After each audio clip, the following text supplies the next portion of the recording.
Hello everyone, this is Ajit. Welcome back to साफलनर।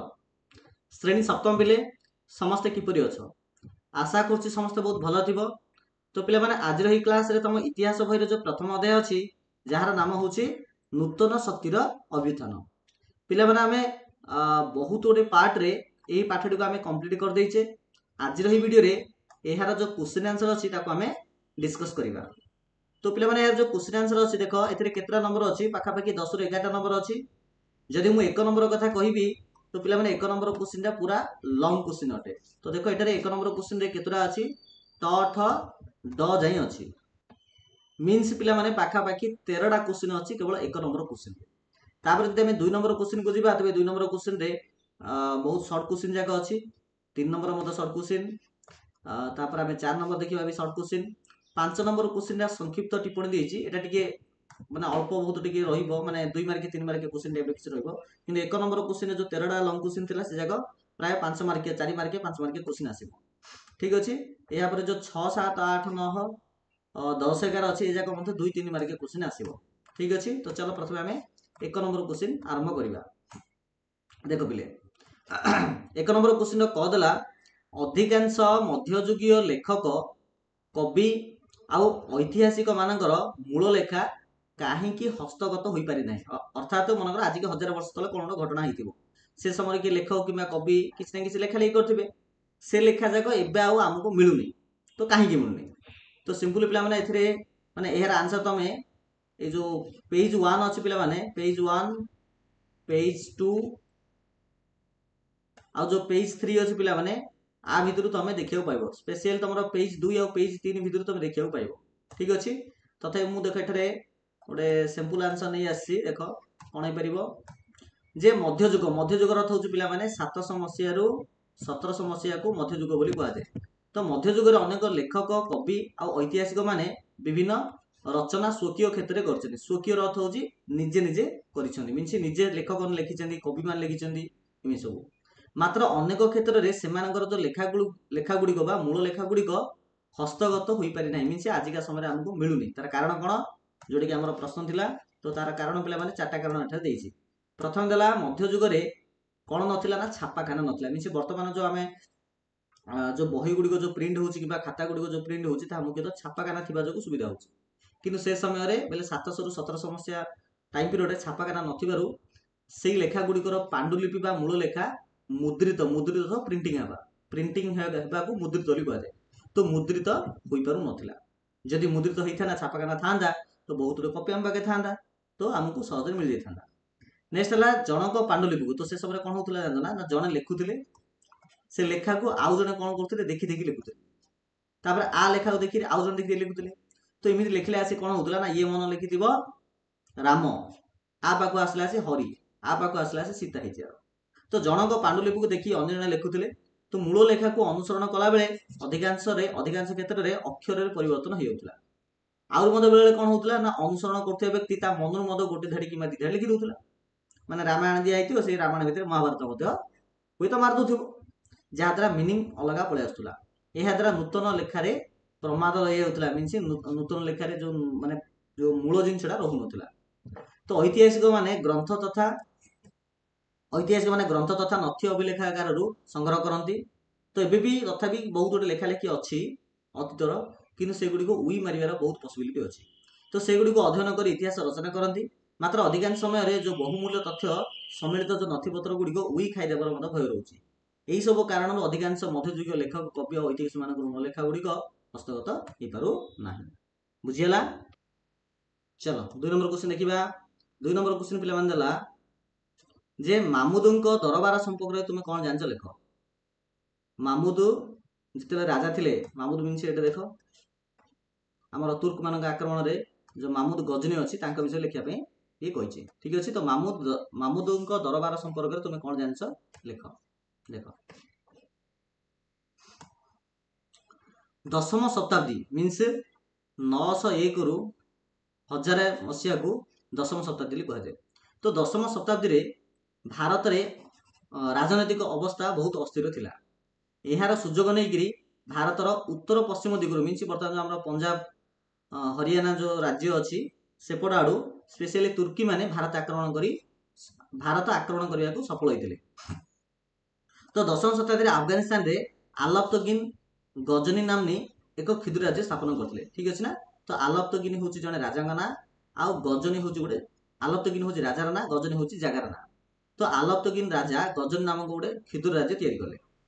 यही आलाप्तगिन मृत्यु पर सुल्तान मामुद आसिले जे कि 997 मसीह से कौन कले ना सिंहासन आरोहण कले मीन से राजा हेले। आउ मामुद भारत को 17 थर आक्रमण कर बुझीगला ना। आउ दरबार संपर्क में विभिन्न तथ्य मत मिलूँ जमीन कि मामुद दरबार में बहुत ज्ञानी आ बहुत गुणी लोक मान स्थान दौले। ता सहित मामुद दरबार को पारसिक कवि पारसिक मीन पारस्यर कवि पारस्य मीन बर्तमान जो ईरान इराक अच्छी पे ताहाको आग पारस्य बोली कहूला। तो सेड्र कवि गुड़ी को निजर दरबार में रखुले बुझीगला ना। तो पारस्यर कवि मान मामुद राजा निज दरबार में रखुले। आउ से शाहनामा नामक एक विराट ग्रंथ मत रचना करते। तो मामुद मत शाहनामा नामक गोटे विराट ग्रंथ रचना करते। आल बेरुनी नामक जड़े विद्वान व्यक्ति को भारत में ज्ञान आहरण पर मामुद प्रेरण करते। तो आल बेरुनी हूँ मामुद टाइम पीरियड जे कि भारत को आसते। भारत में से बहुत वर्ष रही भारतर चाली चलन सहित भारत विषय बहुत जिनस से लिखी। आल बेरुनी जो लिखी से बहीर ना हूँ तहरक इ हिंदू जहाँकि भारत विषय जहाँ सत्य नाम गोटे बही गोटे लिखी। तो तहरक इ हिंदू किए लिखी आल बेरुनी लिखी जे कि मामुद टाइम पीरियड अटंती बुझेगा पिला माने। चलो तो मामुद मोहम्मद घोरी आसिले ना कि प्राय 1190-91 मसीहा टाइम पीरियड रे मोहम्मद घोरी भारत को आसी। तो से विषय देखा आक्रमण विषय देख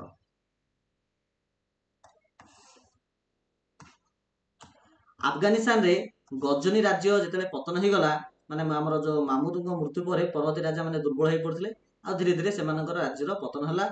घोर नामक गोटे राज्य प्रतिष्ठा है। यार शासक हेले मोहम्मद घोरी। आउ जमी गजनी जमी भारत को आक्रमण करते मोहम्मद घोरी मत भारत को आक्रमण करते। तो द्वादश शताब्दी होती द्वादश शताब्दी अर्थात 1101 रु 1200 मसीहा को द्वादश शताब्दी कहुए। तो द्वादश शताब्दी शेष भाग को अलरेडी मुझे सारी 1191 मसीह से भारत को आक्रमण करते मीनस द्वादश शताब्दी शेष भाग को है। ठीक अच्छे ना। देख 1150 मुझे 1150 लिखी तो 1101 रु 1150 को द्वादश शताब्दी प्रथम भाग कहब आ 1150 रु 1200 को कहब द्वितीयार्ध। तो 1191 मसीहा 1150 रु 1200 मसीहा मध्य पड़ुची मीनस ये द्वितीय भाग हम। तो द्वादश शताब्दी शेष भाग को मोहम्मद घोरी भारत आक्रमण करते आ भारतर बहुत धनरत्न नहीं जाइए। तो 1175 मसीह तो मोहम्मद घोरी कौन कले ना 1175 मसीह पे मुल्तान तो भारतर आ पाकिस्तान से बॉर्डर पाखे मुल्तान बोली गोटे अंचल अच्छी। तो मुल्तान प्रथम अधिकार करदे कि मन रख यही 1175 मसीह बेलू मुल्तान भारत ही गोटे पार्ट था। तो मुल्तान सुल्तान ना मुल्तान मुल्तान अधिकार कर भारत आक्रमण पथ प्रस्तुत करते। मोहम्मद घोरी प्रथम सिंधु प्रदेश तापर पंजाब अधिकार कर दिल्ली आड़ को अग्रसर हेले बुझीगला ना। दिल्ली आड़ दिन अग्रसर हेले से समय दिल्ली में चौहान वंशर राजा पृथ्वीराज चौहान शासन करते। तो पृथ्वीराज चौहान राजपूत मान को एकाठी कर 1191 मसीह से पंजाब पाखापाखि गोटे तिरोरी बोली गोटे जगह था सेठे मोहम्मद घोरी सहित युद्ध करते जहाँ को प्रथम तिरोरी युद्ध बोली कहुए। तो मन रख पे प्रथम तिरोरी युद्ध काका मध्य रही ना चौहान वंश राजा पृथ्वीराज चौहान आउ मोहम्मद घोरी विषय मोहम्मद घोरी मध्य 1191 मसीह तिरोरी नामक जगह होता जहाँ को प्रथम तिरोरी युद्ध कहुए। और प्रथम तिरोरी युद्ध में मोहम्मद घोरी परास्त होते हारी जाते कि मोहम्मद घोरी छाड़िया लोक ना से पुनर्बार 1192 मसीह कौन कले ना आउ थे से तिरोरी जगह आमर पृथ्वीराज चौहान सहित आउ थे लड़ाई कले 1192 मसीह जहाँ को द्वितीय तिरोरी युद्ध कहुए। तो मोहम्मद घोरी 1192 ख्रीष्टाब्द में भारत आक्रमण कले से द्वितीय तिरोरी युद्ध में पृथ्वीराज चौहान को परास्त करदे। पृथ्वीराज चौहान जमी हारीगले आमर द्वितीय तिरोरी युद्ध पर तापर आमर कनौजर राजा जा ना हूँ जयचंद्र कनौज बोली गोटे जगह अच्छी तार राजा हूँ जयचंद्र। तो जयचंद्र कौन कले ना जी राजपूत अच्छा से एकाठी करके मोहम्मद घोरी सहित लड़ाई कले। ठीक अच्छे ना। तो चांदुआर नामक जगह लड़ाई कले जहाँ को चांदेरी युद्ध बोली कहुए। किंतु सेठरे जयचंद्र जो राजपूत मान नहीं मोहम्मद घोरी विरुद्ध लड़ाई करते जयचंद्र हारीगले आउ मोहम्मद घोरी जीतीगले आउ भारत बहुत धनरत्न लुटिकी नहीं गले। ठीक अच्छे। तो पे प्रकार आम ग भी देखीदे देखा आम घ नंबर क्वेश्चन चोल मानकर राज्य शासन विषय संक्षेप लेख चोल राजा मान देख जब आम बही देखा तो देख ये पे चोल राजा केमती आसो ये देख ग पॉइंट अच्छे प्रतिहार चोल पांड्य होयसाल यादव अच्छी तो ये आसो पे चोल साम्राज्य आसो जदि आम भारतर मैप को देखिए पे तो यहाँ देख भारत दक्षिण भारत में आमर ये जो तमिलनाडु एरिया अच्छी पे जोटे तांजर बोली गोटे जगह अच्छी से चोल मैंने शासन करुले तो विषय में देखा हाँ राज्य शासन विषय देखिए आम देख दशम शताब्दी 901 रु 1000 मसीहा को दशम शताब्दी कहुए तो दशम शताब्दी पे दक्षिण भारत में चोल राज्य सृष्टि होता है टाइम पीरियड मध्य 901 रु 1000 मसीहा मध्य चोल साम्राज्य सृष्टि होता यार राजा होती प्रथम राजराज ठीक अच्छे ना यार राजा होती प्रथम राजराज जे कि 985 देख 985 आम 901 रु 1000 मसीहा मध्य आउे ना आस तो यह राजा प्रथम राजराज 985 ख्रीष्टाब्द सिंहासन आरोहण कले आउ विभिन्न राज्य जय कर निजर जो साम्राज्य थिला ताकू विशाल बड़ करदे तो प्रथम राजराज तापर मर जाइए आउ जड़े राजा आसिले जहाँ ना हूँ राजेन्द्र चोल तो राजेन्द्र चोल 1012 ख्रीष्टाब्द सिंहासन आरोहण कले तापरे ताके शासन करते उत्तराधिकारी मन चोल राज्य शासन करते ठीक अच्छे ना तो प्रथम राजराज राजेन्द्र चोल परवर्ती उत्तराधिकारी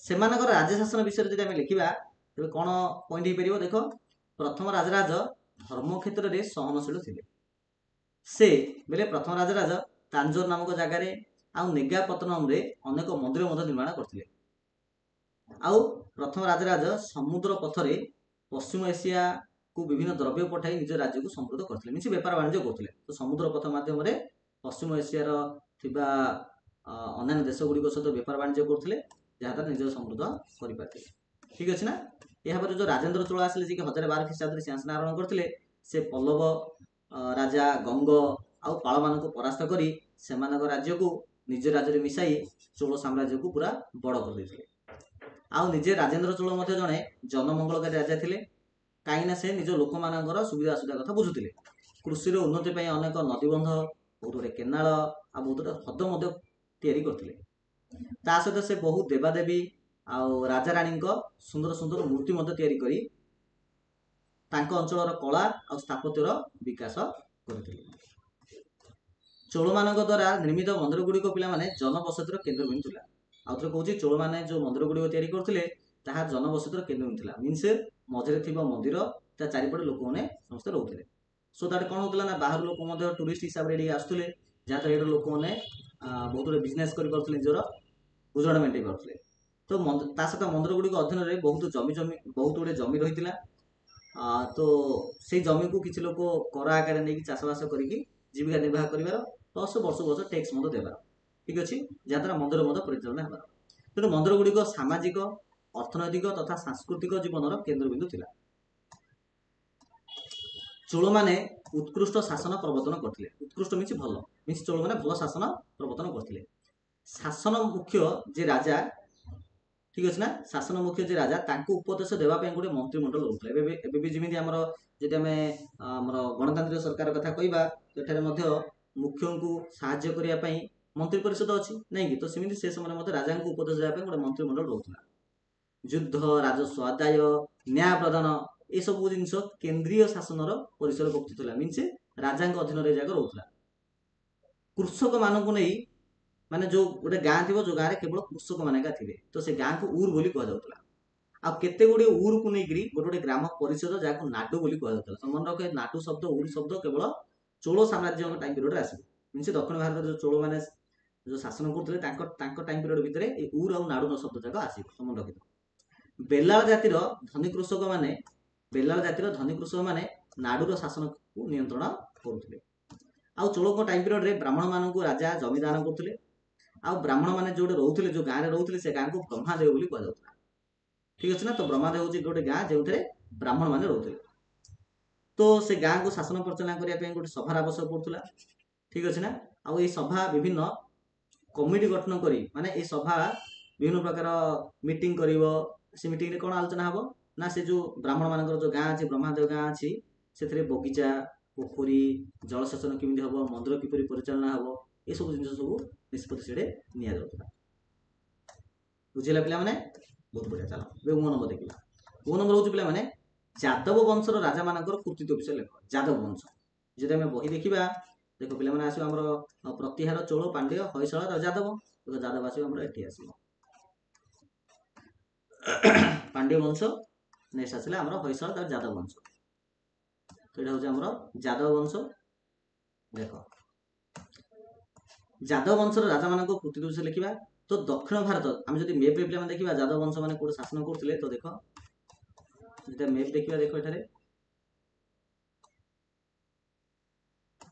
ये मुख्यतः देवगिरी जगार यादव मैंने शासन करते तो लोकेशन आमर ये देख पे मुंबई अच्छी ठीक अच्छे ना तो स्पेशल आम महाराष्ट्र राज्य भितर एका आसो तो दक्षिण भारत कल्याणी आम महाराष्ट्र अच्छी ना कि तो दक्षिण भारत कल्याणी राजनीति करुवा चालुक्य मानकर पतन पर चालुक्य हूँ गोटे वंश जिन यादव गोटे वंश चालुक्य गोटे वंश तो चालुक्य मानकर चालुक्य वंशर पतन होला यादव वंशर शासन आरंभ है तो यार किसी कृतित्व कथा देखा तेज यादव मैंने मुख्यतः देवगिरी जोटा कि बर्तमान दौलताबाद कहूँ से राजधानी थिला आउ भिलिमा यही वंशर जड़े प्रसिद्ध राजा थे तो भिलिमा हूँ जड़े राजा ना जी कि यादव वंशर जड़े बड़ राजा अटंती भिलिमा पर पुत्र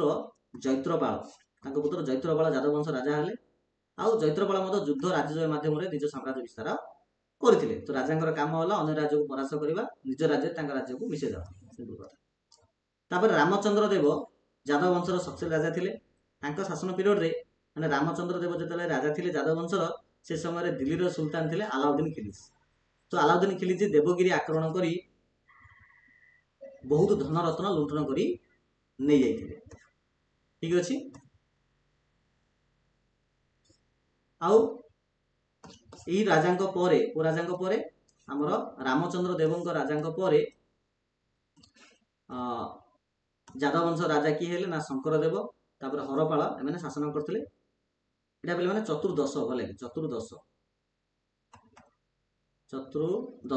अर्थ हूँ 1301 रु 1400 मसीहा को चतुर्दश शताब्दी कह जाए तो चतुर्दश शताब्दी यादव वंशर पतन हो जाता। नेक्स्ट क्वेश्चन प्रथम जन्मेजय कृतित्व संपर्क आलोचना कर प्रथम जन्मेजय देख बोले मन रख प्रथम जन्मेजय होउछन हमर सोमवंशी राजा ओडिसा रे जो सोमवंशी मानक शासन थिला तो तांकर राजा होउछन जन्मेजय तो ओडिसा रे सोमवंशी जाको केसरी वंश बोली कह जाए तो यार प्रथम राजा होउछन प्रथम जन्मेजय जे कि 882 ख्रीष्टाब्द रे सिंहासन आरोहण करथिले 882 ख्रीष्टाब्द रे तांकर कृतित्व गुडी कोन हला देखो जन्मेजय जेतेले राजा थिले तांकर शासन पीरियड रे ओडिसा रा सांस्कृतिक और राजनीतिक क्षेत्र रे एक नूतन अध्याय सृष्टि हला से भंजवंशर राजा रणभंज देव को परास्त करथिले ता सहित जन्मेजय कालुचुरी मानक परास्त करथिले ए प्रकार से निजको परमेश्वर उपाधि परम भट्टारक उपाधि आउ त्रिकलिंगाधिपति उपाधि द्वारा निजको भूषित करथिले मीन्स निजको ए सब नारे डाकुथिले।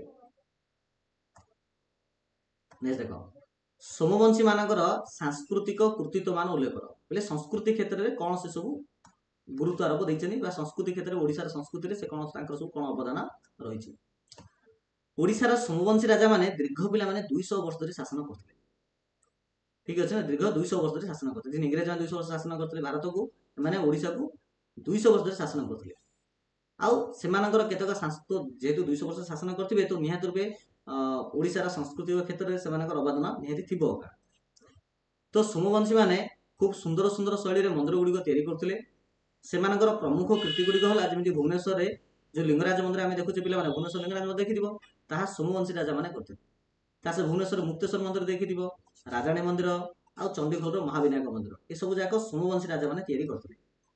अच्छा पिला माने सोमवंशी रो को राजा लिंगराज मंदिर मुक्तेश्वर मंदिर राजाणी मंदिर आ चंडीखोल महाविनायक मंदिर तैयारी करथिले कमेंट सेक्शन रे कमेंट्स करिवो ठीक अछि। नेक्स्ट देखो सोमवंशी मानक द्वारा निर्मित मंदिर मध्य जो लिंगराज मंदिर जहाँकि आम कलिंग स्थापत्य बा ओडिशार सर्वश्रेष्ठ निदर्शन अटे यह देख बोले आंसर देदेला लिंगराज मंदिर किए तैयारी करथिले सोमवंशी राजा द्वितीय जजाति तैयारी करथिले एही लिंगराज मंदिर उच्चता होची पिला माने 55 मीटर तो मंदिर भितर बहुत सारा देउल अछि जगमोहन अछि नाट मंदिर अछि आ भोग मंडप यही मंदिर भितर अछि ठीक अछि। ନେକ୍ସଟ ଦେଖ ପିଲେ ଚୋଡ଼ଗଙ୍ଗ ଦେବଙ୍କ ରାଜ୍ୟଜୟ ସମ୍ବନ୍ଧରେ ଲେଖ। ମାନେ ଚୋଡ଼ଗଙ୍ଗ ଦେବ କେମିତି ରାଜ୍ୟ ଶାସନ କରିଥିଲେ। ତ ଚୋଡ଼ଗଙ୍ଗ ଦେବ ପିଲାମାନେ ଆସିବା ଆମର ଗଙ୍ଗବଂଶ ରାଜା। ତ ଚୋଡ଼ଗଙ୍ଗ ଦେବ ଓଡ଼ିଶାର ରାଜୁତି କରୁଥିବା ଗଙ୍ଗବଂଶର ଦ୍ୱିତୀୟ ରାଜା ଅଟନ୍ତି, ଯିଏକି 1077 ଖ୍ରୀଷ୍ଟାବ୍ଦରେ ସିଂହାସନ ଆରୋହଣ କରିଥିଲେ। 1077 ଆଉ ସେ ପ୍ରାୟ 70 ବର୍ଷ ଶାସନ କରିଥିଲେ। କେତେ ବର୍ଷ? 70 ବର୍ଷ, ଗୋଟେ ଯୁଗ ମାନେ କହିଲେ ଚଳେ। ଚୋଡ଼ଗଙ୍ଗ ଦେବ ସୋମବଂଶର ଶେଷ ରାଜା କର୍ଣ୍ଣକେଶରୀ ବା କର୍ଣ୍ଣଦେବଙ୍କୁ ପରାସ୍ତ କରିଥିଲେ। କେତେ ମସିହାରେ? 1110 ମନେ ରଖିଥ। ତ ଚୋଡ଼ଗଙ୍ଗ ସୋମବଂଶର ଶେଷ ରାଜା କର୍ଣ୍ଣକେଶରୀ ବା କର୍ଣ୍ଣଦେବଙ୍କୁ ଆମର ଗଙ୍ଗବଂଶ ରାଜା ଚୋଡ଼ଗଙ୍ଗ ଦେବ 1110 ଖ୍ରୀଷ୍ଟାବ୍ଦରେ ମାନେ ପରାସ୍ତ କରି ଉତ୍କଳକୁ ନିଜ ଅଧୀନକୁ ନେଇଯାଇଥିଲେ। ବୁଝିହେଲା। ତାପରେ ସେ ବଙ୍ଗର ଆରାମ୍ୟ ଆଉ ରାଢ଼ ଅଞ୍ଚଳକୁ ମଧ୍ୟ ଅଧିକାର କଲେ। ଦକ୍ଷିଣ ଭାରତର ବେଙ୍ଗି ରାଜ୍ୟକୁ ମଧ୍ୟ ନିଜ ସାମ୍ରାଜ୍ୟରେ ମିଶାଇ ଦେଲେ। ଏ ପ୍ରକାର ଚୋଡ଼ଗଙ୍ଗ ଦେବ ନିଜ ସାମ୍ରାଜ୍ୟ ଉତ୍ତରରେ ଗଙ୍ଗା ନଦୀ ଠାରୁ ଦକ୍ଷିଣରେ ଗୋଦାବରୀ ନଦୀ ପର୍ଯ୍ୟନ୍ତ ବିସ୍ତୃତ କରିଥିଲେ। ଏକ ବିଶାଳ ସାମ୍ରାଜ୍ୟ ସୃଷ୍ଟି କରିଥିବାରୁ ସେ ନିଜକୁ ନିଜେ ମହାରାଜାଧିରାଜ, ଶ୍ରୀ କଳିଙ୍ଗାଧିପତି, ଶ୍ରୀ ଗଙ୍ଗଚୂଡ଼ାମଣି ଇତ୍ୟାଦି ଦ୍ୱାରା ନିଜକୁ ଭୂଷିତ କରିଥିଲେ। ତ ଅତୀତ ରାଜାମାନଙ୍କର ଗୋଟେ ଅଭ୍ୟାସ ଥିଲା ନିଜକୁ ନିଜେ ବହୁତ ଗୋଟେ ମାନେ ବଡ଼ ବଡ଼ ଉପାଧିରେ ନିଜକୁ ଭୂଷିତ କରିଦେଉଥିଲେ। ତାପରେ ଦେଖିବା ସେ ଆମର ଗଙ୍ଗବଂଶର ଆଉ ଜଣେ ରାଜା ଯାହାଙ୍କ ନାଁ ହେଉଛି ପ୍ରଥମ ନରସିଂହ ଦେବ। ତ ତାଙ୍କ ରାଜ୍ୟ ଶାସନ ସମ୍ପର୍କରେ ଟିକେ ସମୀକ୍ଷା ଧାରଣା ଦିଅ ବୋଲି କହିଛି। ତ ଦେଖ, ତ ପ୍ରଥମ ନରସିଂହ ଦେବ ଗଙ୍ଗବଂଶର ଜଣେ ପ୍ରଖ୍ୟାତ ନରପତି ବା ରାଜା ଅଟନ୍ତି। ତାଙ୍କ ରାଜ୍ୟ ଶାସନ ବିଷୟରେ ନିମ୍ନରେ ବର୍ଣ୍ଣନା କରାଗଲା। ତ ପ୍ରଥମ ନରସିଂହ ଦେବ ଜଣେ ଭଲ ଶାସକ ଥିଲେ। ସେ ସାହିତ୍ୟ କ୍ଷେତ୍ରରେ, କଳା କ୍ଷେତ୍ରରେ ଆଉ ସ୍ଥାପତ୍ୟ କ୍ଷେତ୍ରରେ ବହୁବିଧ ବିକାଶ ମଧ୍ୟ କରିଥିଲେ। ମିନ୍ସ ସେ ଓଡ଼ିଶାର ସାହିତ୍ୟକୁ ବହୁତ ବିକାଶ କରିଥିଲେ, କଳା ଆଉ ସ୍ଥାପତ୍ୟକୁ ମଧ୍ୟ ବିକାଶ କରିଥିଲେ। ସେ ନିଜେ ଜଣେ ସଂସ୍କୃତରେ ମହାନ ପଣ୍ଡିତ ଥିଲେ। ମିନ୍ସ ତାଙ୍କୁ ସଂସ୍କୃତ ବହୁତ ଜଣା ଥିଲା। ତାଙ୍କ ରାଜ୍ୟସଭାର ବିଶିଷ୍ଟ କବି ଥିଲେ ବିଦ୍ୟାଧର, ଯିଏ ଏକାବଳି ନାମକ ଅଳଙ୍କାର ଶାସ୍ତ୍ର ରଚନା କରିଥିଲେ। ତ ବିଦ୍ୟାଧର ପ୍ରଥମ ନରସିଂହ ଦେବଙ୍କ ରାଜଦରବାରର ଜଣେ ମନ୍ତ୍ରୀ ଥିଲେ, ଯିଏକି ଏକାବଳି ନାମକ ଗୋଟେ ଅଳଙ୍କାର ରଚନା କରିଥିଲେ। ଆଉ ପ୍ରଥମ ନରସିଂହ ଦେବ କୋଣାର୍କର ଆମର ଓଡ଼ିଶାର ପ୍ରସିଦ୍ଧ ମନ୍ଦିର କୋଣାର୍କ ମନ୍ଦିର, ଯାହାକୁ ସୂର୍ଯ୍ୟ ମନ୍ଦିର କୁହାଯାଏ, ତାର ନିର୍ମାଣ କରିଥିଲେ। ତା ସହିତ ସେ ବାଲେଶ୍ୱର ଜିଲ୍ଲାର ରେମୁଣା ଠାରେ କ୍ଷୀରଚୋରା ଗୋପୀନାଥ ମନ୍ଦିର ମଧ୍ୟ ତିଆରି କରିଛନ୍ତି। ଆଉ ଭୁବନେଶ୍ୱର ସଦାଶିବ ମଠ ମଧ୍ୟ ପ୍ରଥମ ନରସିଂହ ଦେବ ତିଆରି କରିଛନ୍ତି। ମିନ୍ସ ବୁଝିବାକୁ ପଡ଼ିବ ଯେ କୋଣାର୍କ ମନ୍ଦିର, କ୍ଷୀରଚୋରା ଗୋପୀନାଥ ମନ୍ଦିର, ସଦାଶିବ ମନ୍ଦିର ଏହା ସବୁ ଗୋଟେ ଟାଇମ୍ ପିରିୟଡ଼ରେ ତିଆରି ହେଇଛି। ବୁଝିହେଲା? ବହୁତ ବଢ଼ିଆ। ନେକ୍ସଟ କ୍ୱେଶ୍ଚିନ୍ ଦେଖ, ପୁରୀର ଜଗନ୍ନାଥ ମନ୍ଦିରର ନିର୍ମାଣ ଶୈଳୀ ସମ୍ପର୍କରେ ଦେଖ।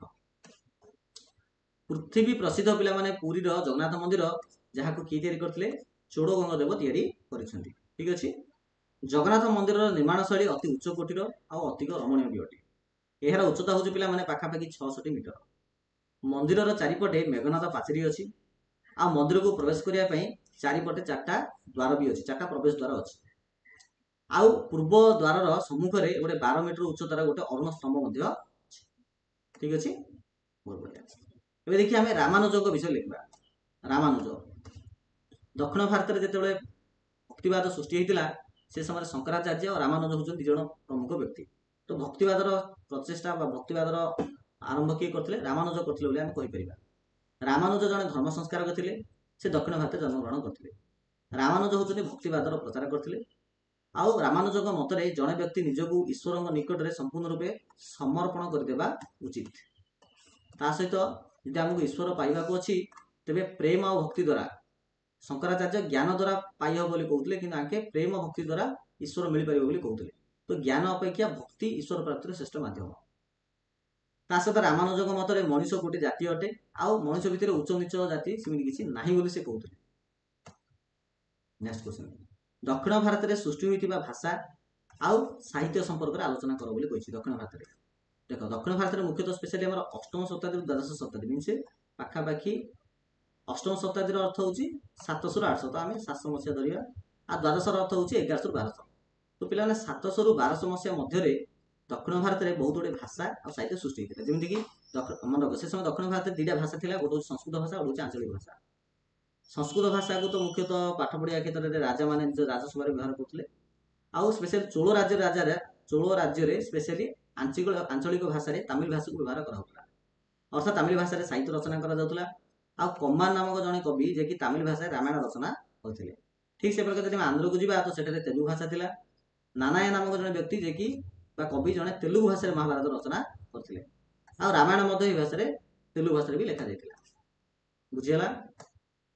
बहुत बढ़िया। शेष क्वेश्चन देखो 3 नंबर क्वेश्चन 1 नंबर मध्ययुगीय ओडिसा रो जो मंदिर स्थापत्य विषय लेख। मध्ययुगीय ओडिसा रो मंदिर स्थापत्य देखो। तो मध्ययुग टाइम पीरियड रे ओडिसा रे विभिन्न स्थान रे नूतन शैली रे मंदिर तयारी हेतिला। जदि आमे चोडंगदेव टाइम पीरियड कथा कहबा गंगवंश राजा चोडंगदेव से जाजपुर ठारे गंगेश्वर शिव मंदिर निर्माण करथिले। ता सहित पुरी जगन्नाथ मंदिर मते तयारी करथिले। आउ से जगन्नाथ मंदिर भितरे श्री जगन्नाथ बलभद्र और सुभद्रा पूजा पाती।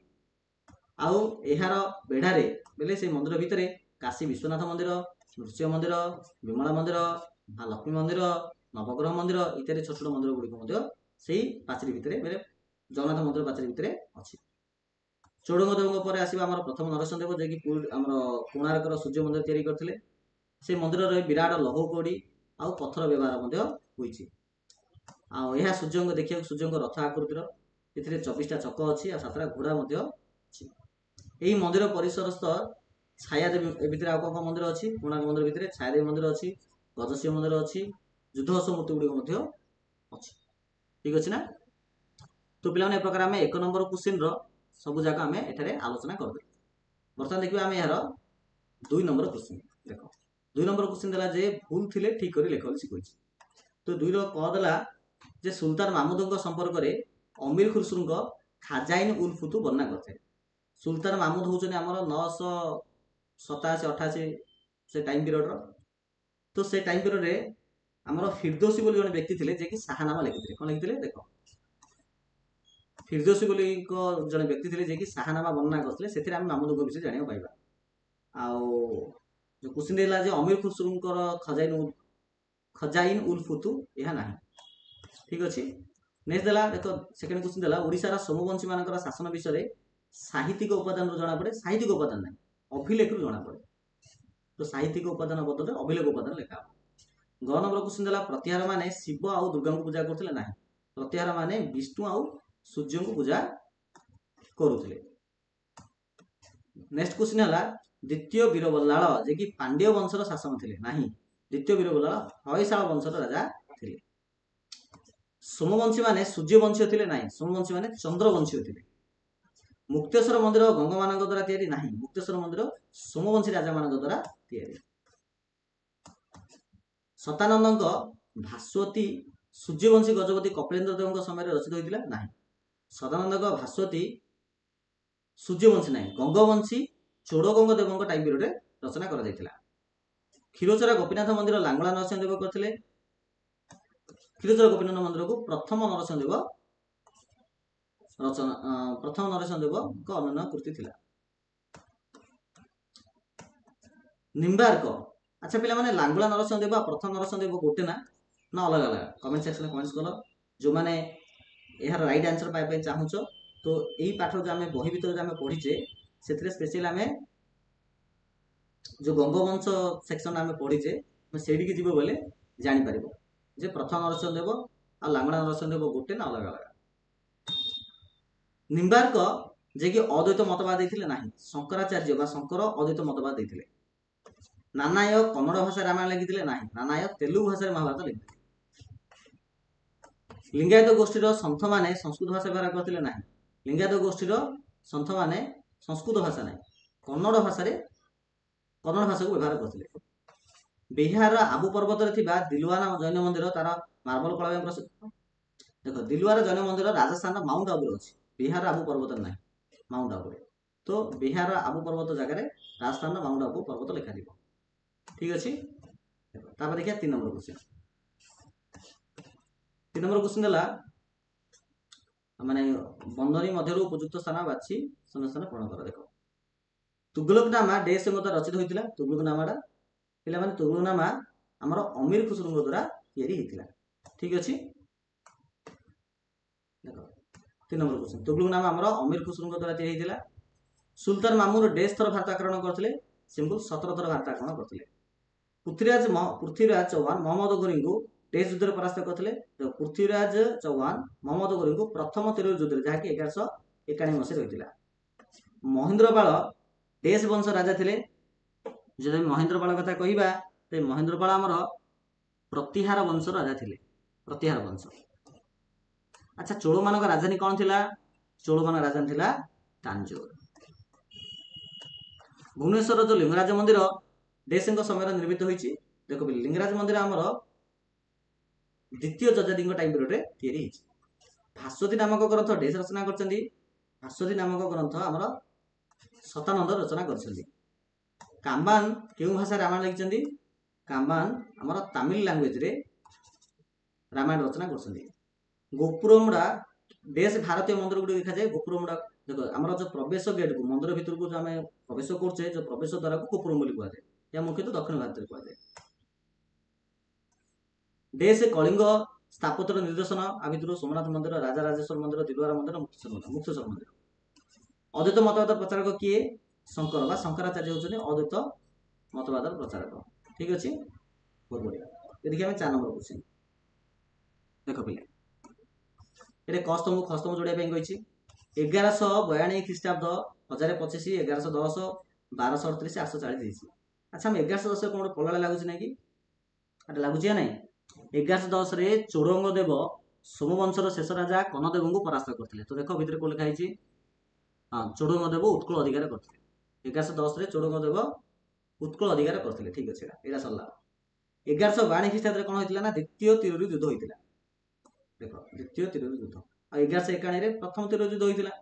ଦ୍ୱିତୀୟ ତିରୋରୀ ଯୁଦ୍ଧରେ ଆମର ମହମ୍ମଦ ଘୋରୀ ଜିତିଥିଲେ, ପୃଥ୍ୱୀରାଜ ଚୌହାନ ହାରି ଯାଇଥିଲେ। ଠିକ ଅଛି। 1025 ଖ୍ରୀଷ୍ଟାବ୍ଦରେ ପିଲାମାନେ ଆମର ଯିଏ ଆମର ମାମୁଦ ଯୋଉ ଅଛନ୍ତି ଗଜନୀ ରାଜା, ଯିଏକି ଆମର ସୋମନାଥ ମନ୍ଦିରକୁ ଲୁଣ୍ଠନ କରିଥିଲେ। ତ ସୋମନାଥ ମନ୍ଦିର ଲୁଣ୍ଠନ ଆସିବ। ଠିକ ଅଛି, ତ ଏ 3ଟା ପଳେଇଲା।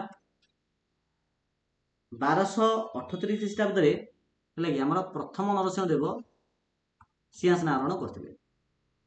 ଆଉ ରହିଲା 840। ତ 840ରେ ପ୍ରଥମ ମିହିର ଭୋଜଙ୍କ ସିଂହାସନ ଆରୋହଣ ହୋଇଥିଲା। ଠିକ ଅଛି, ତ ଏ ପ୍ରକାର ଆମର କସ୍ତମ ଖତମ ହେଇଗଲା। ଏବେ ଦେଖିବା ଆମେ 5 ନମ୍ବର କ୍ୱେଶ୍ଚିନ୍, ଯୋଉଥିରେ ସଂକ୍ଷିପ୍ତ ଟିପ୍ପଣୀ ଲେଖିବା ପାଇଁ କହିଛି। ତ ପ୍ରଥମ ତିରୋରୀ ଯୁଦ୍ଧ ବିଷୟରେ, ତାପରେ ପ୍ରଥମ ରାଜାଙ୍କ ରାଜଜୟ ସମ୍ପର୍କରେ, ସଭାର କାର୍ଯ୍ୟ କଣ ଥିଲା, କଏଲ ବନ୍ଦର ବୋଲେ କଣ, ପ୍ରଥମ ଯଯାତିଙ୍କ ରାଜଜୟ କଣ, ଚୋଡ଼ଙ୍ଗ ଦେବଙ୍କ ଦୁର୍ଗ ନିର୍ମାଣ, ପୁରୀର ଜଗନ୍ନାଥ ମନ୍ଦିର, ଶଙ୍କରାଚାର୍ଯ୍ୟଙ୍କ ବିଷୟରେ, ରାମାନୁଜ, କବୀର, ନାନକ, ଶ୍ରୀ ଚୈତନ୍ୟ, ଗୋପୁରମ ବେଲେ କଣ, ତେଲୁଗୁ ଭାଷାର ସାହିତ୍ୟ କଣ। ଏତିକି ଆମକୁ ସଂକ୍ଷିପ୍ତ ଟିପ୍ପଣୀ ଲେଖିବାର ଅଛି। ତ ଚଲ, ତ ପ୍ରଥମେ ଦେଖ ଆମର ପ୍ରଥମ ତିରୋରୀ ଯୁଦ୍ଧ। ପ୍ରଥମ ତିରୋରୀ ଯୁଦ୍ଧ 1151 ଖ୍ରୀଷ୍ଟାବ୍ଦରେ ତିରୋର ନାମକ ଜାଗାରେ ହୋଇଥିଲା। ପୃଥ୍ୱୀରାଜ ଚୌହାନ ଆଉ ମହମ୍ମଦ ଘୋରୀଙ୍କ ମଧ୍ୟରେ ହୋଇଥିଲା। ଏଥିରେ ପୃଥ୍ୱୀରାଜ ଚୌହାନ ଜିତିଥିଲେ। ଠିକ ଅଛି। ଦ୍ୱିତୀୟ ଆମର ସଂକ୍ଷିପ୍ତ ଟିପ୍ପଣୀ ଥିଲା ପ୍ରଥମ ରାଜାଙ୍କ ବିଷୟରେ। ଦଶମ ଶତାବ୍ଦୀ ବୋଲେ 901ରୁ 1000 ମସିହାକୁ ଦଶମ ଶତାବ୍ଦୀ କୁହାଯାଏ। ତ ଦଶମ ଶତାବ୍ଦୀରେ ଦକ୍ଷିଣ ଭାରତରେ ଚୋଳ ରାଜ୍ୟ ସୃଷ୍ଟି ହୋଇଥିଲା। ଏହା ରାଜା ଥିଲେ ପ୍ରଥମ ରାଜା, ଯିଏକି 985 ଖ୍ରୀଷ୍ଟାବ୍ଦରେ ସିଂହାସନ ଆରୋହଣ କରିଥିଲେ। ଆଉ ପ୍ରଥମ ରାଜା ଚାଲୁକ୍ୟ, ପାଣ୍ଡ୍ୟ ଆଉ ଚେରମାନଙ୍କୁ ପରାସ୍ତ କରି ନିଜ ସାମ୍ରାଜ୍ୟକୁ ବିସ୍ତାର କରିଥିଲେ। ଚୋଳମାନଙ୍କ ଟାଇମ୍ ପିରିୟଡରେ ସଭାର କାର୍ଯ୍ୟ କଣ ଥିଲା? ଚୋଳ ରାଜା ମାନେ ବ୍ରାହ୍ମଣ ମାନଙ୍କୁ ଜମିଦାନ କରୁଥିଲେ। ଆଉ ବ୍ରାହ୍ମଣ ମାନେ ଯୋଉଠି ରହୁଥିଲେ ସେ ଗାଁକୁ ବ୍ରହ୍ମାଦେୟ ବୋଲି କୁହାଯାଉଥିଲା। ଆଉ ସଭା ଦ୍ୱାରା ସେ ବ୍ରହ୍ମାଦେୟର କାର୍ଯ୍ୟ ନିଷ୍ପତ୍ତି ନିଆଯାଉଥିଲା। ଠିକ ଅଛି, ତ ଏଠି ସଭା ବୋଲେ କୋଉ ସଭା ଆସିଲା ନା ଯୋଉ ଗାଁରେ ବ୍ରାହ୍ମଣ ମାନେ ରହୁଥିଲେ ସେ ଗାଁକୁ ପରିଚାଳନା କରିବା ପାଇଁ ବ୍ରାହ୍ମଣ ମାନଙ୍କର ଗୋଟେ ସଭା ରହିଥିଲା। ତ ସେ ସଭାର କାର୍ଯ୍ୟ ବିଷୟରେ ଦେଖିବା। ସଭା ବିଭିନ୍ନ କମିଟି ଗଠନ କରି ଗ୍ରାମର ବଗିଚା କାମ, ପୋଖରୀ କାମ, ଜଳସେଚନ କାମ, ମନ୍ଦିର ଆଦି ଉନ୍ନୟନମୂଳକ କାର୍ଯ୍ୟମାନ ସବୁ ତଦାରଖ କରୁଥିଲା। ନେକ୍ସଟ ସଂକ୍ଷିପ୍ତ ଟିପ୍ପଣୀ ଆସିଲା କଏଲ ବନ୍ଦର। ଦେଖ ପାଣ୍ଡ୍ୟ ରାଜ୍ୟର ରାଜଧାନୀ ଥିଲା ମଦୁରା। ଠିକ ଅଛି ନା, ପାଣ୍ଡ୍ୟ ରାଜ୍ୟର ରାଜଧାନୀ ଥିଲା ମଦୁରା। ଆଉ କଏଲ ଥିଲା ତାଙ୍କର ପ୍ରଧାନ ବନ୍ଦର। କଏଲ ବନ୍ଦରକୁ ଆରବ ସାଗର ଓ ଚୀନ ବହୁତ ଜାହାଜ ଆସୁଥିଲା। ଠିକ ଅଛି ନା, ତ କଏଲ ବନ୍ଦରକୁ ଆରବ ସାଗରକୁ ଲାଗିକି ଯୋଉ ଦେଶ ଗୁଡ଼ିକ ଅଛନ୍ତି ସେଠାରୁ ଆଉ ଚୀନରୁ ବହୁତ ଜାହାଜ ଆସିକରି ଏଠି ଲାଗୁଥିଲା। ମିନ୍ସ ସେଇ ଦେଶ ଗୁଡ଼ିକ ସହିତ ପାଣ୍ଡ୍ୟମାନେ ବେପାର କରୁଥିଲେ, ଯାହାଦ୍ୱାରା ପାଣ୍ଡ୍ୟମାନଙ୍କ ସହିତ ଅନେକ ବୈଦେଶିକ ଶକ୍ତି ସହିତ ବାଣିଜ୍ୟିକ ସମ୍ପର୍କ ସ୍ଥାପିତ ହୋଇଥିଲା। ନେକ୍ସଟ ଆସିଲା ପ୍ରଥମ ଯଯାତି। ଓଡ଼ିଶାର ସୋମବଂଶୀ ରାଜା ପ୍ରଥମ ଯଯାତି, ଯିଏକି 922 ଖ୍ରୀଷ୍ଟାବ୍ଦରେ ସିଂହାସନ ଆରୋହଣ କରିଥିଲେ। ଆଉ ସେ କଳଚୁରୀ, ଭଞ୍ଜ ଆଉ ଭୌମମାନଙ୍କୁ ପରାସ୍ତ କରି ତାଙ୍କ ସାମ୍ରାଜ୍ୟ ଗଠନ କରିଥିଲେ। ନେକ୍ସଟ ଆସିବ ଚୋଡ଼ଙ୍ଗ ଦେବଙ୍କ ଦୁର୍ଗ ନିର୍ମାଣ। ଚୋଡ଼ଙ୍ଗ ଦେବ ଜଣେ ଗଙ୍ଗବଂଶୀୟ ଦିଗ୍ବିଜୟୀ ରାଜା ଥିଲେ। ଆଉ ତାଙ୍କ ଟାଇମ୍ ପିରିୟଡରେ ଗଙ୍ଗବଂଶ ଗଙ୍ଗା ନଦୀ ଠାରୁ ଗୋଦାବରୀ ପର୍ଯ୍ୟନ୍ତ ବିସ୍ତୃତ ଲାଭ କରିଥିଲା। ସେ କୋଉ ଦୁର୍ଗ ନିର୍ମାଣ କରିଥିଲେ? ବାରଙ୍ଗ, କଟକ, ଚୌଦ୍ୱାର, ଯାଜପୁର ଆଉ ଅମରାବତୀ, ଯାହାକୁ ବର୍ତ୍ତମାନ ଛତିଆ ବୋଲି କୁହାଯାଉଛି, ଏ ସମସ୍ତ ଜାଗାରେ ଚୋଡଙ୍ଗ ଦେବ ଦୁର୍ଗମାନ ତିଆରି କରିଥିଲେ। ନେକ୍ସଟ ଦେଖିବା ପୁରୀର ଜଗନ୍ନାଥ ମନ୍ଦିରର ସଂକ୍ଷିପ୍ତ ଟିପ୍ପଣୀ। ପୁରୀର ଜଗନ୍ନାଥ ମନ୍ଦିର ଚୋଡଙ୍ଗ ଦେବଙ୍କ ଦ୍ୱାରା ତିଆରି। ଏହା କଳିଙ୍ଗ ସ୍ଥାପତ୍ୟର ନିଦର୍ଶନ ହେଲେ ଆମେ କହିପାରିବା। ଅତ୍ୟନ୍ତ ଉଚ୍ଚ କୋଟିର ଆଉ ରମଣୀୟ ଜଗନ୍ନାଥ ମନ୍ଦିର, ଯାହାର ଉଚ୍ଚତା ହେଉଛି 66 ମିଟର। ଚାରିପଟେ ଅଛି ମେଘନାଦ ପାଚେରୀ, ଆଉ ଚାରିପଟେ 4ଟା ଦ୍ୱାର ମଧ୍ୟ ଅଛି। ଏଥିରେ ବଳଭଦ୍ର, ସୁଭଦ୍ରା, ଜଗନ୍ନାଥ ପୂଜା ପାଇଥାନ୍ତି। ଶଙ୍କରାଚାର୍ଯ୍ୟ ଆଙ୍କେ ହେଉଛନ୍ତି ଜଣେ ଧର୍ମ ସଂସ୍କାରକ। ଶଙ୍କର ବା ଶଙ୍କରାଚାର୍ଯ୍ୟ 788 ଖ୍ରୀଷ୍ଟାବ୍ଦରେ ଦକ୍ଷିଣ ଭାରତର କେରଳର କାଲାଡି ଠାରେ ଜନ୍ମଗ୍ରହଣ କରିଥିଲେ। ଆମେ ଯେଉଁ ଅଦ୍ୱୈତ ମତବାଦ କହୁଛେ, ଏହାର ପ୍ରବର୍ତ୍ତକ ହେଉଛନ୍ତି ଶଙ୍କରାଚାର୍ଯ୍ୟ। ଆଉ ଶଙ୍କରାଚାର୍ଯ୍ୟଙ୍କ ମତରେ ସମଗ୍ର ଜଗତ ହେଉଛି ମିଥ୍ୟା, ଈଶ୍ୱର ହିଁ ସତ୍ୟ, ଆଉ ଜ୍ଞାନ ଦ୍ୱାରା ଆମେ ଈଶ୍ୱରକୁ ପ୍ରାପ୍ତି କରିପାରିବା ବୋଲି ଶଙ୍କରାଚାର୍ଯ୍ୟ କହୁଥିଲେ। ରାମାନୁଜ ହେଉଛନ୍ତି ଏକାଦଶ ଶତାବ୍ଦୀର ଜଣେ ଧର୍ମ ସଂସ୍କାରକ ଅଟନ୍ତି। ଏକାଦଶ ବେଲେ 1001ରୁ 1100 ଏ ଟାଇମ୍ ପିରିୟଡ଼ରେ ସେ ଜନ୍ମ ହୋଇଥିଲେ, ଦକ୍ଷିଣ ଭାରତରେ ଜନ୍ମ ହୋଇଥିଲେ। ଆଉ ଭକ୍ତିବାଦର ପ୍ରଚାର ଆଙ୍କେ କରୁଥିଲେ। ଆଉ ଶଙ୍କରାଚାର୍ଯ୍ୟ ଜ୍ଞାନକୁ ଗୁରୁତ୍ୱ ଦେବା ସମୟରେ ଆଙ୍କେ ଭକ୍ତିକୁ ଗୁରୁତ୍ୱ ଦେଉଥିଲେ। ଠିକ୍ ଅଛି ନା, ଭକ୍ତି ଦ୍ୱାରା ଆମେ ଈଶ୍ୱର ପାଇପାରିବା ବୋଲି ସେ କହୁଥିଲେ। ଏବେ ସେ କବିର। ତ କବିର ଉତ୍ତର ଭାରତର ଜଣେ ବିଖ୍ୟାତ ସନ୍ଥ ଅଟନ୍ତି। ସେ ନିଜର ଅନୁଭବ ସିଦ୍ଧ ବାଣୀ ଦ୍ୱାରା ଜନସାଧାରଣଙ୍କୁ ଈଶ୍ୱର ନିକଟବର୍ତ୍ତୀ କରିଥିଲେ। ଆଉ ବିଜୟ ଗ୍ରନ୍ଥରେ ଥିବା ଦୋହାରୁ କବିରଙ୍କ ଧର୍ମବାଣୀ ବିଷୟରେ ଆମକୁ ଜଣାପଡ଼େ। ନାନକ ଶିଖ ଧର୍ମର ପ୍ରବର୍ତ୍ତକ ଅଟନ୍ତି। ସେ ଉତ୍ତର ଭାରତର ଏକ ବିଖ୍ୟାତ ସନ୍ଥ ଅଟନ୍ତି। ଆଉ ନାନକଙ୍କ ଦ୍ୱାରା ଆଦି ଗ୍ରନ୍ଥ ବା ଗୁରୁ ଗ୍ରନ୍ଥ ସାହେବ ରଚନା କରାଯାଇଛି। ମିଳିବା ନାନକଙ୍କ କଥା ଗୁଡ଼ିକୁ ଆଦି ଗ୍ରନ୍ଥ ବା ଗୁରୁ ଗ୍ରନ୍ଥ ସାହେବରେ ଲେଖାଯାଇଛି। ଶ୍ରୀ ଚୈତନ୍ୟ ବଙ୍ଗଳାରେ ଜନ୍ମ, ଆଙ୍କେ ଜଣେ ସନ୍ଥ ଥିଲେ। ଆଉ ଶ୍ରୀ ଚୈତନ୍ୟ ଯାହା କହିଛନ୍ତି ତାକୁ ଚୈତନ୍ୟ ଚରିମାମୃତ ନାମକ ଗୋଟେ ବହିରେ ଲେଖାଯାଇଛି। ଗୋପୁରମ ଦକ୍ଷିଣ ଭାରତର 8ମରୁ 12ଶ ଶତାବ୍ଦୀ ମଧ୍ୟରେ ନୂତନ କଳା ସ୍ଥାପତ୍ୟ ତିଆରି ଦେଖାଯାଇଥିଲା। ଆଉ ଏଇ ଟାଇମ୍ ପିରିୟଡ଼ ବେଲେ 8ମରୁ 12ଶ ଶତାବ୍ଦୀ ମଧ୍ୟରେ ଯେଉଁ ମନ୍ଦିର ଗୁଡ଼ିକ ତିଆରି ହେଉଥିଲା, ସେ ମନ୍ଦିର ଗୁଡ଼ିକର ଯେଉଁ ଏଣ୍ଟ୍ରି ଗେଟ୍କୁ ଗୋପୁରମ ବୋଲି କୁହାଯାଉଥିଲା ମନ୍ଦିର। ଆଉ ମନ୍ଦିର ଗୁଡ଼ିକ କେମିତି ତିଆରି ହେଉଥିଲା ନା, ପଥରକୁ କାଟିକି ପଥର ଉପରେ ପଥର ରଖିକି ତିଆରି ହେଉଥିଲା। ଆଉ ପ୍ରବେଶ ଦ୍ୱାରକୁ ମୁଖ୍ୟତଃ ଗୋପୁରମ ବୋଲି କୁହାଯାଉଥିଲା। ନେକ୍ସଟ ଆମର ଆସିଲା ସଂକ୍ଷିପ୍ତ ଟିପ୍ପଣୀ ଆସିଲା ତେଲୁଗୁ ଭାଷାରେ ସାହିତ୍ୟ। ଦେଖ, ଆନ୍ଧ୍ରାରେ ତେଲୁଗୁ ଭାଷା ଓ ଲିପି 8ମ ଶତାବ୍ଦୀରୁ ପ୍ରଚଳିତ ହେଲା। ତେଲୁଗୁ ଭାଷାରେ ରାମାୟଣ, ମହାଭାରତକୁ ନାନା ଲେଖିଛନ୍ତି, ଏସବୁ ଲେଖାଲେଖି ସବୁ କରିଛନ୍ତି। ଠିକ୍ ଅଛି, ଓକେ। ବର୍ତ୍ତମାନ ଦେଖିବା ପିଲାମାନେ ଆମେ 6 ନମ୍ବର କ୍ୱେଶ୍ଚିନ୍। କ'ଣ ଦେଖିବା ଆମେ? 6 ନମ୍ବର କ୍ୱେଶ୍ଚିନ୍ ଦେଖ। ଆଚ୍ଛା, ପ୍ରଥମ ତ୍ରିରୋଜ ଯୁଦ୍ଧ ଆଉ ଦ୍ୱିତୀୟ ତ୍ରିରୋଜ ଯୁଦ୍ଧର ଏକ ତୁଳନାତ୍ମକ ବିବରଣୀ ଲେଖ ବୋଲି ସେ କହିଛି। ଦେଖ, ପ୍ରଥମ ତ୍ରିରୋଜ ଯୁଦ୍ଧ ଆଉ ଦ୍ୱିତୀୟ ତ୍ରିରୋଜ ଯୁଦ୍ଧକୁ ଯଦି ଆମେ ଦେଖିବା, ତେବେ ପ୍ରଥମ ତ୍ରିରୋଜ ଯୁଦ୍ଧ 1151 ମସିହାରେ ହେଇଥିଲା, ଆଉ ଦ୍ୱିତୀୟ ତ୍ରିରୋଜ ଯୁଦ୍ଧ 1152 ମସିହାରେ ହେଇଥିଲା।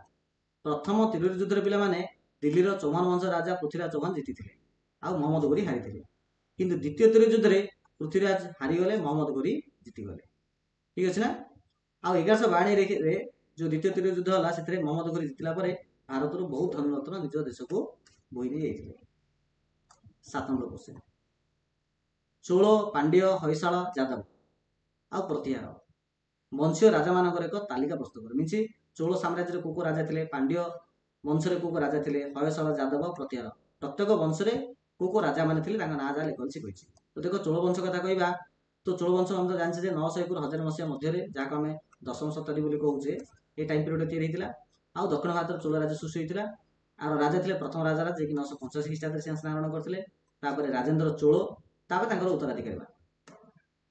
ଚୋଳ ପରେ ଆମେ ଦେଖିବା ପାଣ୍ଡ୍ୟ ବଂଶ। ତ ପାଣ୍ଡ୍ୟ ବଂଶ ବି ଦକ୍ଷିଣ ଭାରତରେ ହିଁ ପ୍ରାଧାନ୍ୟ ଲାଭ କରିଥିଲା। ଏହା ରାଜା ହେଉଛନ୍ତି ପ୍ରଥମ ଜଟାବର୍ମନ ସୁନ୍ଦର, ଯିଏକି 1251ରୁ 1268 ମସିହା ଶାସନ କରିଥିଲେ।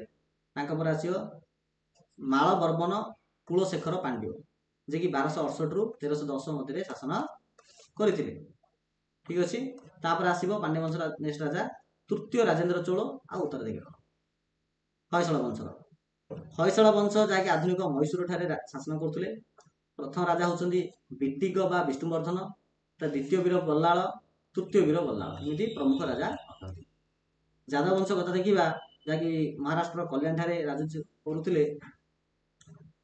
ରାଜା ହେଉଛନ୍ତି ପ୍ରଥମ ରାଜା ହେଉଛନ୍ତି ଭିଲିମା, ତାପରେ ଜୈତ୍ରପାଳ ଯାହାକୁ ଜୈତୁକି ବୋଲି କୁହାଯାଏ, ତାପରେ ସଂହିତା, ରାମଚନ୍ଦ୍ର ଦେବ, ତାପରେ ଶଙ୍କର ଦେବ, ହରପାଳ ଦେବ, ଏମିତି। ପ୍ରତିହାର ବଂଶ କଥା ଦେଖିବା, ଯେ ପ୍ରତିହାର ବଂଶ ଏକ ରାଜପୁତ ବଂଶ ଥିଲା। ଏମାନେ ଉତ୍ତର ଭାରତରେ ଶାସନ କରୁଥିଲେ। ଆଉ ରାଜା ହେଉଛନ୍ତି ପ୍ରଥମ ମିହିର ଭୋଜ, 840ରୁ 890 ଶାସନ କରିଛନ୍ତି। ତାପରେ ମହେନ୍ଦ୍ର ବାଳ 890ରୁ 908 ଶାସନ କରିଛନ୍ତି।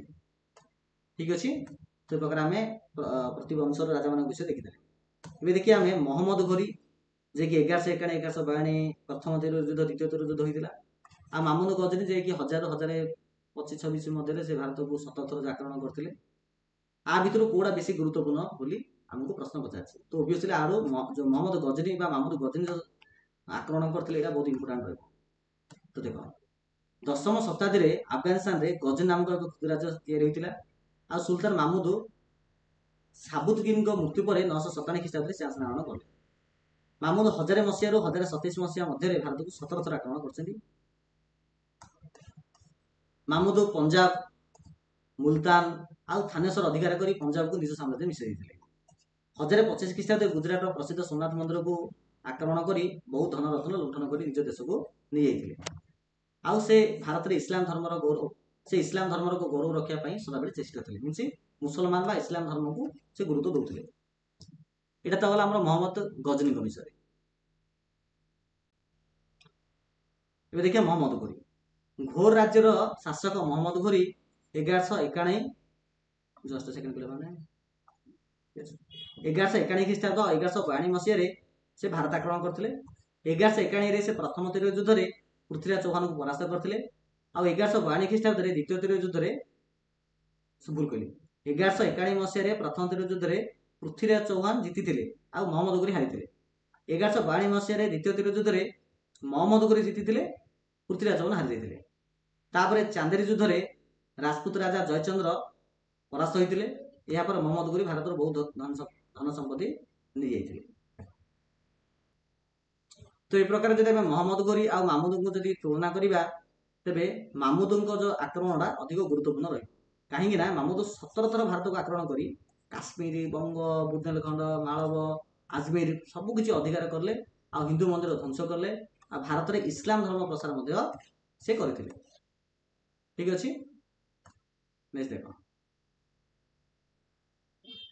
9 नंबर क्वेश्चन मानचित्र अंकन करी से चोल साम्राज्य पांड्य साम्राज्य होयसला साम्राज्य को चिन्हट कर तो चोल पांड्य होयसला तो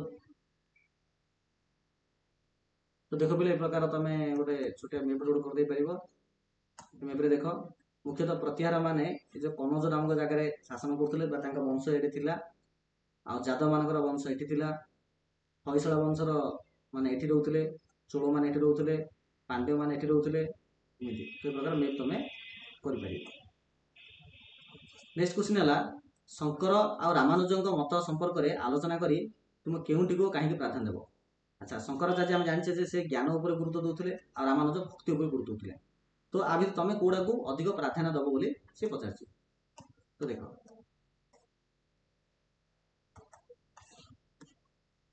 देख उभय शंकर और रामानुज दक्षिण भारत में जन्मग्रहण कर जन धर्म संस्कारक अटंती शंकर जहाँ शंकराचार्य कहुए से अद्वैत मतवाद प्रवर्तक थे आउ शंकराचार्य मतरे सबू पूरा जगत मिथ्या अटे आउ ईश्वर ही सत्य अटंती आउ ज्ञान बल आम ईश्वर प्राप्ति से कहते रामानुज होती भक्तिवादर प्रचारक से कहते ईश्वर निजक संपूर्ण रूपे समर्पण करदेवा दरकार आउ ज्ञान अपेक्षा आम भक्ति द्वारा ही ईश्वर को प्राप्ति कर उभय मत उभय बेले से आम शंकराचार्य हूँ कि रामानुज हूँ समस्त मत था जनहितकारी मीन लोक मान मंगलकारी मात्र रामानुज मत अधिक अधिक ग्रहण योग्य थिला कहीं से मनीष माने गोटे कहीं रामानुज कहते समस्त मनीष जाति गोटे अटंती मीनस मनीष भितर जाति जाति उच्च जाति नीच जाति सेमती किसी ना सहित आंचलिक भाषा मानक भजन प्रार्थना इत्यादि तैयारी करी लोक मान बुझाइक चेष्टा करते जहाँद्वारा लोक मैंने बेसी रामानुज कथा को ग्रहण करुले ठीक अच्छे ना देख नेक्स्ट आसला 11 नंबर क्वेश्चन देला जे पठित विषय कहले ए पाठरू आंचलिक भाषा रे लिखित साहित्य गोटे तालिका कर आंचलिक भाषा देख तमिल भाषा रे मुख्यतः कंबानंग द्वारा रामायण लिखाई कन्नड़ भाषा हूँ महीशूर रे व्यवहार कराए तेलुगु भाषा कथा कहवा तो नानाय तेलुगु भाषा रे महाभारत लिखिं टिकाना भी से महाभारत को चारिड़े प्रसार कर तेलुगु भाषा रामायण मत लिखाई मराठी भाषा गुजराटी भाषा कहवा तो जहाँकि पश्चिम भारत अटे ओडिया भाषा रे हमर चर्च्य गीतिका लिखा जाए ठीक अच्छे ना तो पिला माने ए प्रकार आम ए पाठर समस्त क्वेश्चन आंसर को आम ए प्रकार डिस्कस कले। तो पे मैंने क्लास टी किपरि लागला निहात समस्त कमेंट सेक्शन कमेंट्स करिवो। भल लागि निहात लाइक करिवो, चैनल सब्सक्राइब करिवो। Thank you so much.